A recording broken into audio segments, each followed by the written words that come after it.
सुप्रभात बच्चों, आप सब कैसे हैं? आई होप आप बहुत अच्छे से अपनी छुट्टियों को एंजॉय कर रहे हैं और साथ साथ पढ़ भी रहे हैं। क्लास 4 आज मैं आपके लिए लेकर आई हूँ पाठ 2 वर्णमाला। आप बहुत अच्छे से इसे ध्यान पूर्वक सुनेंगे और समझेंगे। बताया अभी आज हम शुरू करेंगे पाठ 2 वर्णमाला। कौन सा पाठ है ये? पाठ 2 वर्णमाला।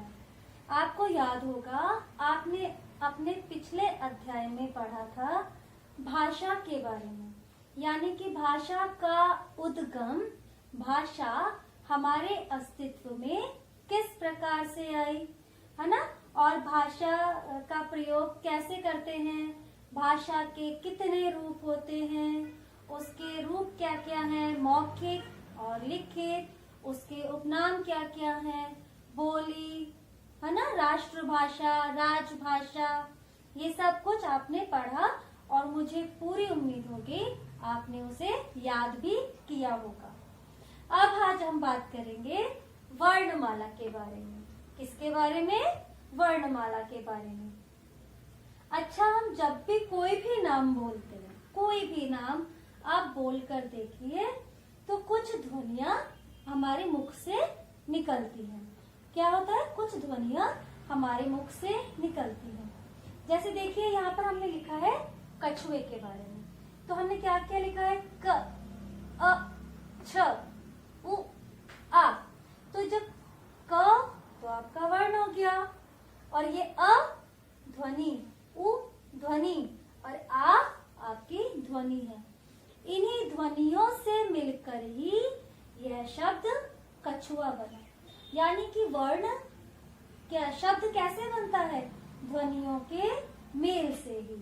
तो इन्हीं ध्वनियों से कोई शब्द, वाक्य और भाषा बनी। यानी कि ध्वनियों से ही शब्द बना, वाक्य बना और भाषा बनी। पिछले अध्याय में भी आपको बताया था कि सबसे पहले ध्वनियां बनी, फिर शब्द, फिर वाक्य और फिर भाषा बनी। हिंदी भाषा में बच्चों बहुत ध्वनियां हैं, अनेक ध्वनियां हैं, और हर ध्वनि को बोलने और लिखने का ढंग अलग होता है। हर ध्वनि को बोलने और लिखने का ढंग अलग होता है। तो ध्वनि के बोले, ये बोलिए मेरे साथ, ध्वनि के बोले और लिखे जाने वाले रूप को वर्ण कहते हैं। यानी कि जब हम जिस भी ध्वनि को बोलते हैं और लिखते हैं, उस रूप को ही हम वर्ण कहते हैं। क्या कहते हैं? वर्ण कहते हैं। एक बार फिर से रिपीट करेंगे। ध्वनि के बोले और लिखे जाने वाले रूप को वर्ण कहते हैं। वर्ण भाषा की सबसे छोटी इकाई है। जो ये वर्ण है, ये भाषा की सबसे छोटी इकाई है और इसके टुकड़े नहीं किए जा सकते। क्या नहीं किए जा सकते? टुकड़े नहीं किए जा सकते। वर्णों के लिखने का एक निश्चित क्रम होता है। फिर से बोल रही हूँ, वर्णों के लिखने का एक निश्चित क्रम होता है और इन्हीं क्रमों से दिए गए वर्णों के समूह को हम वर्णमाला कहते हैं। देखिए, क्रम से दिए गए, क्रम से दिए गए वर्णों के समूह को वर्णमाला कहते हैं। यानी कि जो वर्णों का क्रम चल रहा है, उन्हीं के समूह को हम वर्णमाला कहते हैं।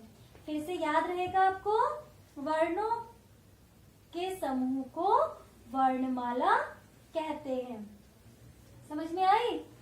तो अब याद रखिएगा, एक इनका निश्चित क्रम होता है और इनके समूह को वर्णमाला कहते हैं। फिर हिंदी भाषा में वर्णों के 2 भाग किए गए हैं।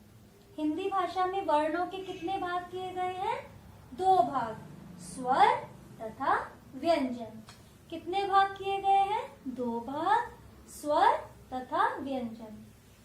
आज हम पढ़ेंगे स्वर के बारे में। किसके बारे में पढ़ेंगे आज हम?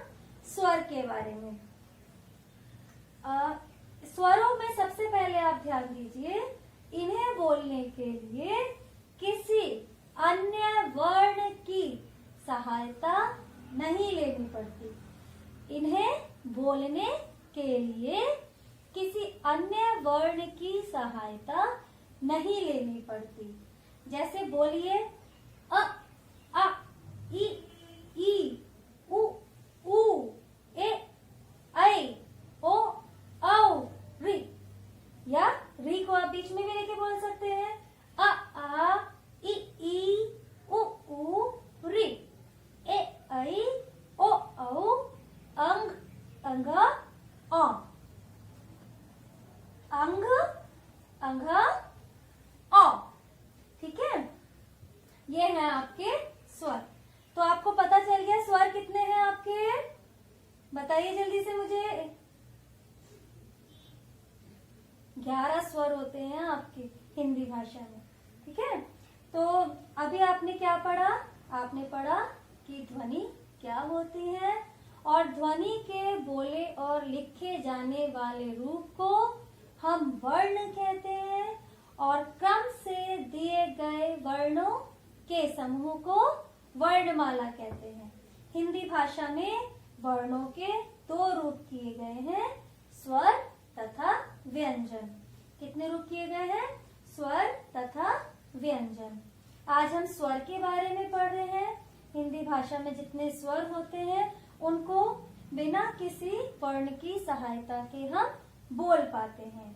अभी हम बात करते हैं अंग, जिसे हम अनुस्वार कहते हैं। अंग यानी अनुस्वार, इसे अनुस्वार कहते हैं। बोल के देखिए, अंग से अंक, रंग, मंच, हंस आदि।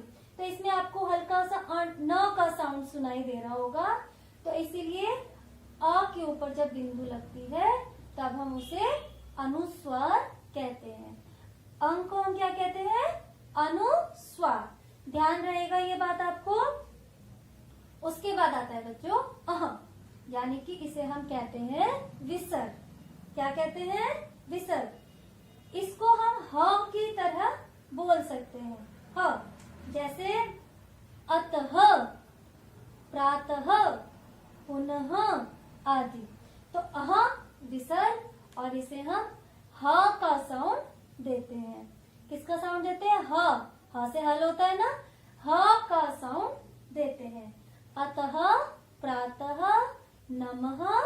ठीक है, समझ में आया आपको अनुस्वार किसे कहते हैं और अह विसर्ग किसे कहते हैं। उसके बाद बच्चों आता है अनुनासिक। क्या कहता है? अनुनासिक। जब अ के ऊपर चंद्र आ जाता है तब हम उसे कहते हैं अनुनासिक। इसे नाक और गले दोनों से बोला जाता है। नाक से भी और गले से भी इसका साउंड निकलता है।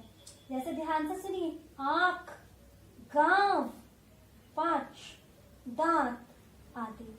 आप भी कोई और अनुनासिक शब्द ढूंढिए और उन्हें बोल कर देखिए और ये ध्यान लगाइए कि आपके ये गले और नाक में से कैसे निकल रही है इनकी ध्वनि। तो अनुनासिक समझ में आया, अनुस्वार, विसर्ग और अनुनासिक। अब आती है एक और ध्वनि औ। किसकी? औ। देखिए आ के ऊपर ओनली चंद्र बना है, बिंदु नहीं लगाई है। ये क्या होता है?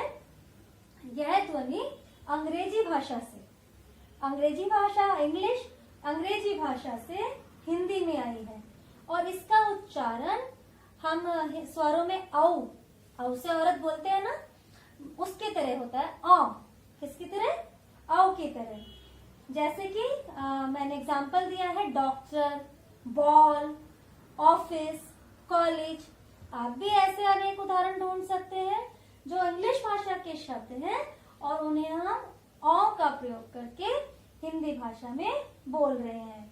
तो आपको ये सब कुछ समझ में आया कि स्वर कितने होते हैं, अनुस्वार किसे कहते हैं, विसर्ग किसे कहते हैं अनुनासिक और अ, इन ध्वनि को हम कैसे बोल सकते हैं। हमारे सभी स्वरों के साथ उनकी मात्राएं होती है, केवल अ के साथ मात्रा नहीं होती है। इसमें एक चीज और मैं आपको बताऊंगी बच्चों, जैसे ये मैंने ये हलंत लगाया है क के नीचे, इस हलंत ये जो लाइन खींची है इसको हम हलंत कहते हैं। और इस हलंत का मतलब होता है कि यह जो वर्ण लिखा गया है इसमें कोई भी मात्रा नहीं है, ठीक है, ये बिना मात्रा के है। और अगर हम कोई शब्द बिना हलंत के लिखते हैं इट मीन्स उसके अंदर मात्रा दी गई है। तो समझ में आया आपको कि हमारे वर्णों में ध्वनि का क्या महत्व है, ठीक है। और आपको आज स्वर समझ में आए। पाठ 2 वर्णमाला से र के साथ उ और ऊ लगाने पर भी इनका रूप परिवर्तन होता है, वो मैं आपको कल बताऊंगी, ठीक है। कल हम व्यंजन के बारे में पढ़ेंगे। आई होप आपको पाठ 2 वर्णमाला में से स्वर अच्छे प्रकार से समझ में आ गए होंगे। Have a nice day.